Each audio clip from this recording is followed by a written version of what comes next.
Well, it all started while I was on a mission trip in Asia.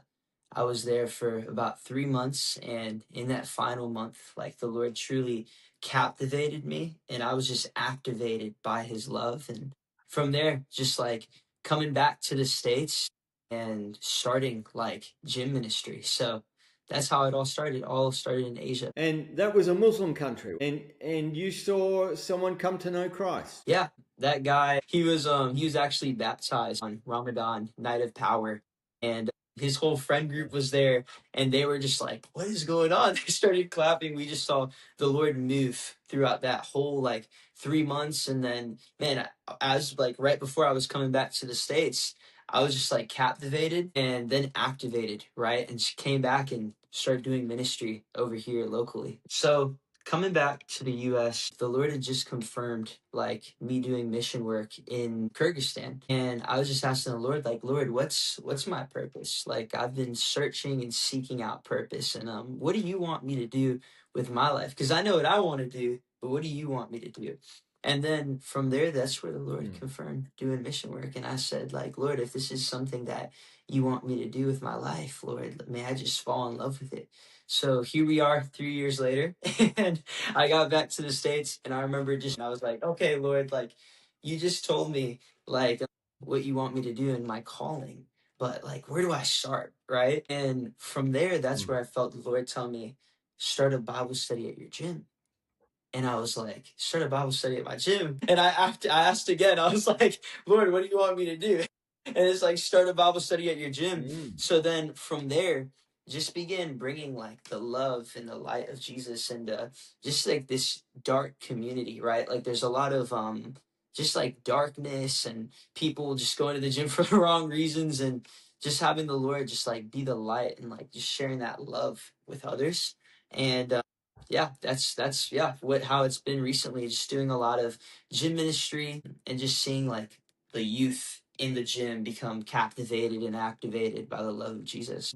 I remember right before I started going to the gym, right, the Lord had just confirmed, like, man, pursue the gym, right? Pursue the youth at the gym. I just had this heaviness in my heart to share with the youth. So I started prayer walking around the gym every day. And then as I was prayer walking, I remember being in the locker room, and I had literally just gotten my bag stolen a week prior, and the gym gave me a free lock that I didn't know how to use. So while I was in the gym, I was like, man, how do I use this lock? So I'm just kind of like there, and then I see like this guy walk into the gym, and I go, hey, bro, I don't know how to use this. Do you know how to use this? He's like, yeah, I do. So he's like, let me see it. So he teaches me how to use the lock.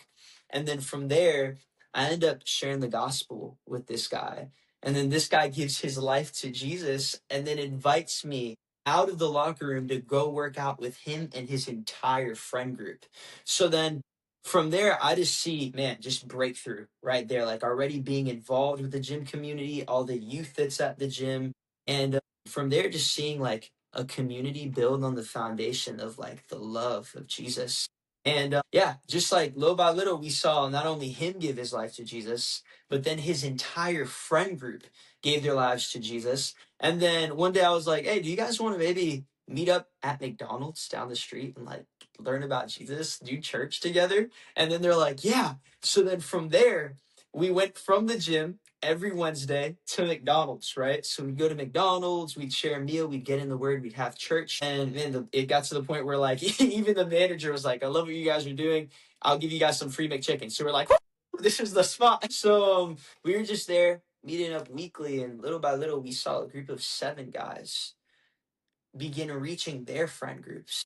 And then that group of 7 guys quickly turned into almost 40 people packed up in that McDonald's. So the manager came up to us and was like, man, there's too much of you guys now. You guys are going to have to find another spot.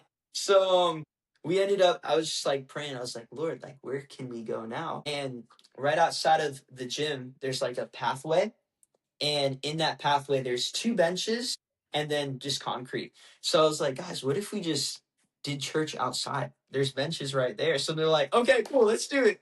So from there we started meeting up literally outside on benches, and we were just doing church outside. We'd see like just random people walking by the church, and they'd be like, man, I don't know what I'm feeling, but like this is different. Can I sit and sit with you guys? So then they'd sit, and the next thing you know, we see people being captivated by the love of Jesus, and then activated to then go from there and invite their friends to experience what the Lord is doing literally right outside of the gym on these two benches. So yeah, that's how it all started. That's how Holy Lifters Church started, and then what we've seen come from that has been beautiful. What's the name of the church? Holy Lifters Church. Holy Lifters. Yeah. It's all like gym related, So, like church have you names. got It's a pretty cool. story? Have you got a story of someone who's come to know the Lord and gone on to discipleship? So there is this guy, his name's Jack, and I actually met him at Wawa's, which is like a gas station here in Florida where like everybody hangs out because there's not too much to do. So I was sitting there getting my word, and I remember one day he's walking by with like his group of friends, and he sees me reading the word, and he goes, "Are you reading the Bible right now?" I'm like, "Yeah, bro, I'm reading the word." So he's like, "Man, I've been hearing like a lot about Jesus, so like I want to actually know like who Jesus is." So he sits down at the table, and we just start talking about Jesus for 30 minutes. Next thing you know, he ends up giving his life to Jesus. The next day, he pulls up to Holy Lifters, right? And then he gets baptized right after that day. So in 2 days, he gets baptized. And then from there, he starts sharing the gospel in his school, sharing the gospel in the gym. He made a friend named Darwin, who he began discipling almost right away. Like, hey, let's learn how to do this together. And then they started sharing together as well. So yeah, that's just one example of like how the Lord was moving through Jack. It is mostly guys, but in the midst of that, some of the guys got some girlfriends, so they're welcome too. So they'll come in, and then they'll be activated and captivated by the love of Jesus. And then they also have a girls' church now, Bible study called Girlies for God, where all the girls will gather the day after the guys, and they'll come together and like sharpen each other. It's a really cool community. So take us to those benches. What does it look like when you do church together? So doing church together, man, it's just like wow. Just starting off with care, seeing how we're doing, right? Like highs and lows, seeing how everybody's doing, sharpening each other, praying over each other, right? Testimonies, right? Sharing like how the Lord's been moving in and through our lives. And then from there, man, we dive into the book of life. We get in the word, and we'd learn together, and then we learn not only just to learn but to also pour it out onto others too. And then from there, yeah, we'll be like, man, what does it say about God? What does it say about people? What can we obey and apply? And then I'll just share like the need, right, of like, man, we need to go out into this broken world and share the love of Jesus with these people that may never hear or see the love of Jesus, right? So then we'll go there and then set goals like, okay, who are we sharing with this week? Let's go out and and make his love known. So then from there we'll pray out, and then we have this thing where we'll all like gather in a circle, and we'll put our hands in the middle. We'll be like, Jesus on three, Jesus on three, 1, 2, 3, Jesus. So really cool, like what the Lord's been doing in and through that group. It's been cool. Typically, what would be a number of people that normally show up for church? As of recently, there's been like a faithful group of people that have been. It's usually 10 to 15 people that will come and gather Yeah. and learn, and then go and spread it out onto others. And now it's gotten more to the point where there may not be as much people, but it's because a lot of the people have gone out and planted their own churches, which is really cool. Right now, there's about seven churches that have been started. Right now, a lot of them are over here in Port St. Lucie, Florida. But recently, Jack actually moved to Orlando, and now he's going to be starting a church over there in Orlando too, through doing gym ministry as well. So it's been really cool. So, how has your role changed as this has developed? In the midst of just like the seasons changing, right? It's been a lot of like, at first, it was like a lot of just evangelize, go and share the love of Jesus with any and everybody.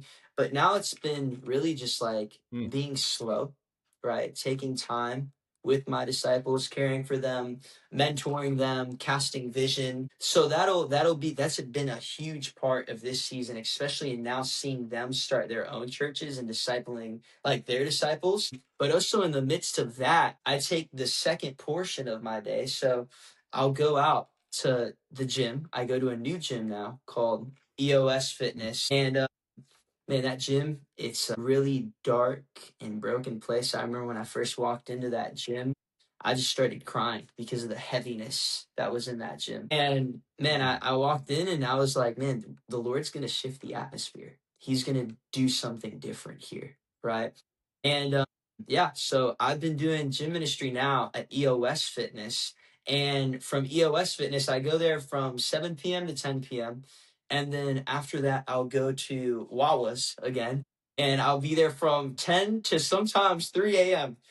Because I'll be there just sitting there getting in the word, and people will just be walking by and going like, "Hey, what are you reading?"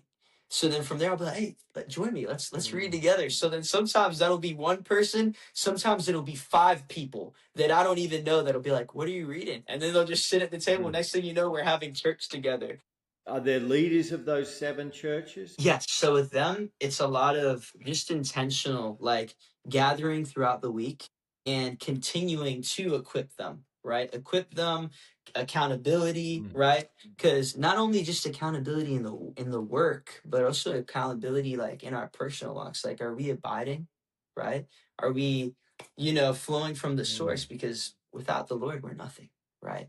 So a lot of accountability, a lot of just encouraging and nurturing and equipping with new tools. And yeah, in this season, that's what it's looked like. A lot of the times I'll even go to their church and just sit and like encourage. And then afterwards they'll be like, what can we do better? And then from there, we'll just see what the Lord can do, how we can keep bringing him more and more glory.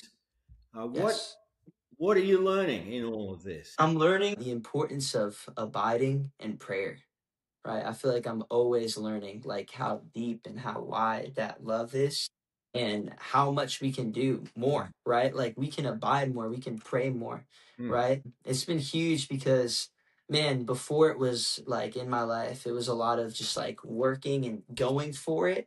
But then now it's been like, man, I just need to abide and the Lord's going to nourish me and restore me, that I'll be able to keep on doing this all for his glory, right? So in this season, it's truly been just praying while prayer walking, praying for my disciples, praying for the people that aren't reached in the gym, that the Lord will captivate and activate them, that he'll soften their hearts, praying for the person of peace. So my life has just been a praying recently and asking the Lord, like, Lord, what's the next step? Well, what's the vision that God's given you? What are you trusting him for now? Wow. Well, wow. Just right now it's been just praying to see church at every corner, right? Like I want to be driving and be like, oh no way, people are gathering in the corner right there, they're having church. Just seeing this multiply to the ends of the earth, go from Florida to Georgia, Texas, like just seeing everywhere impacted. I want to see the gym community reached with the love of Jesus, that they won't go there in being just like this dark broken place, but that they'll go there looking for purpose, and that there'll be somebody there with the love of Jesus to show them like, man, this is purpose, this is the identity you're looking for. So yeah, my vision is just make disciples that make disciples and plant churches that plant churches until there's no place left without hearing about the love of Jesus. So yeah. Well, Houston, I think we got it. Oh man, that's awesome, bro. Yeah.